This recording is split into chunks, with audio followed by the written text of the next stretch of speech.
Joined then by first team manager Danny Scopes following a very good night here in a 3-2 win against Bath City. Firstly, Scopesy, just give us your thoughts and reflections on that one. Yeah, I'm pleased for the boys really. I think, I said to the boys, I think we've got a real good group.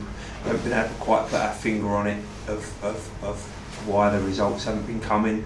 I think I can honestly say we've been close. I think we've had real good opportunities where we've maybe not been able to just get over the line. Don't like to use them as an excuse and say we've been unlucky, but I just feel we've been, just had them moments where it could have been so different at times in the games. I don't think we've been brilliant. I wouldn't say that. I think that was a step in the right direction. I thought we played with a much more hunger, a much more desire. Whether that was supporters coming back, maybe we have to consider that. But I felt the boys, I could see it in their eyes a little bit when they turned up, that there was a hunger and a real disappointment because of the results that we had and the disappointments that we had. And I think that showed in our performance. And I think we were, after what's gone on so far in games and that, to concede early again and from a set play and a mistake almost not tracking our runner, we could have quite easily melted. But I think the response we had was excellent, and probably disappointed not to come in at half time 3-1. I think we can honestly say that with a couple of extra chances that we had. So yeah, I think it was a real step in the right direction. We can't get carried away. It's one game that we've won, and we haven't been good enough for 12 games before that. So we've got to build on that and try and kick that on and try and add to it in the next few games that we got. Obviously, you talk about how there was kind of a different feel around the place as soon as everyone started arriving.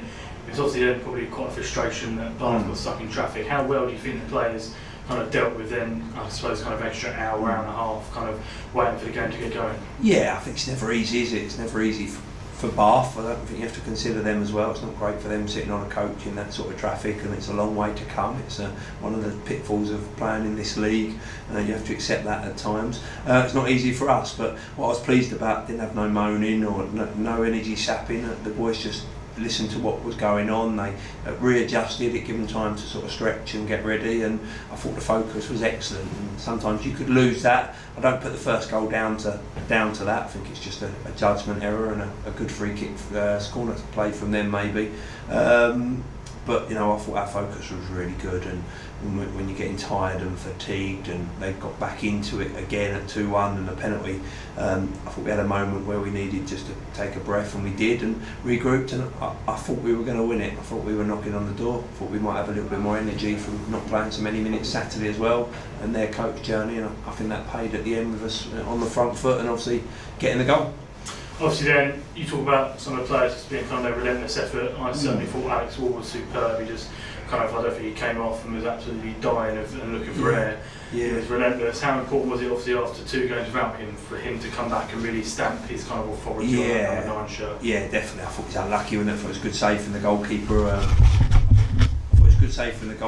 From his free kick. I thought that was really unlucky not to get that and got it on target and not get the winner from that really well. But yeah, I think Alex was disappointed. I think he was disappointed in himself for what he did, and he sort of let us down a little bit.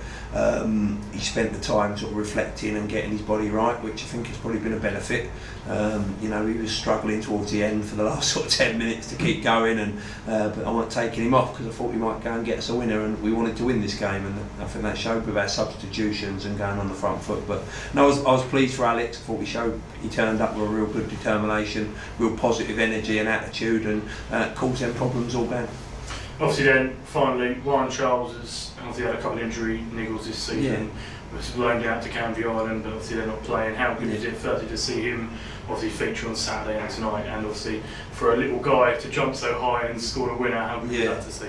Yeah, no, really good. I'm really pleased for Ryan. It's been tough because he obviously came in pre-season, got injured, had this sort of niggling back injury that we didn't really know what it was, and we tried to get it right and we couldn't. Went for a scan, come back okay, and we've just been patient with him.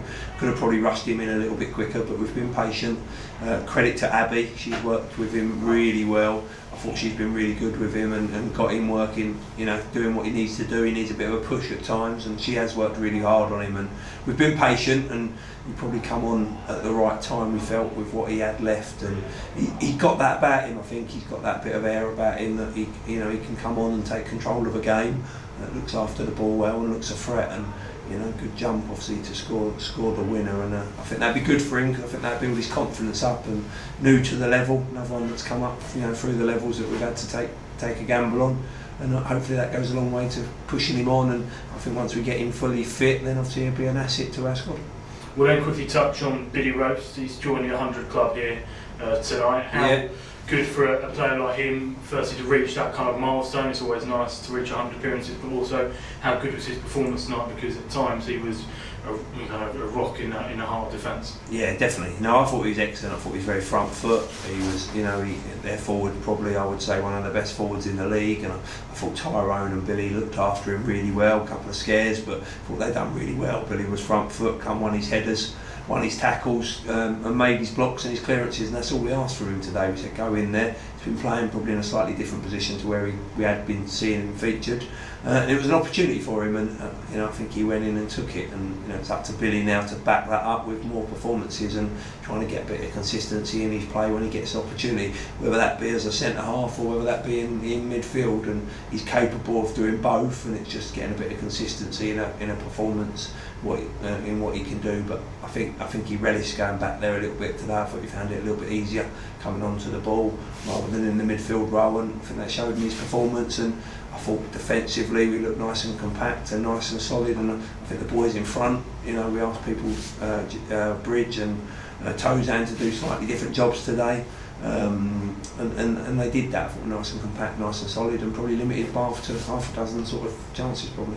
And then finally, we'll touch on it, obviously touched on it a minute ago, having fans back. Is that maybe the final piece in the jigsaw? Because I certainly felt that having that presence of supporters here tonight certainly made a difference to the players. Yeah, they make the game, don't they? I think they're so important. I think not having them, probably at first you think, oh okay, yeah, it's okay, and we can carry on and that. But the motivation, I know for myself personally, I do it for the supporters, and I like to see smiles on their faces when we put a performance in, and it disappoints me when we don't, and they go away sad because they haven't got points or we haven't won a game. But I always say that Concord Rangers is a family club, and part of that family is our supporters, and they're important to us. And again, we can't use that as an excuse why we haven't been doing well, because we can't. But I think just seeing there and the atmosphere it generates, and on a cold, misty, icy night at Concord Rangers, and I've stood behind the goal many a times on nights like this and seen drama like that and late goals, and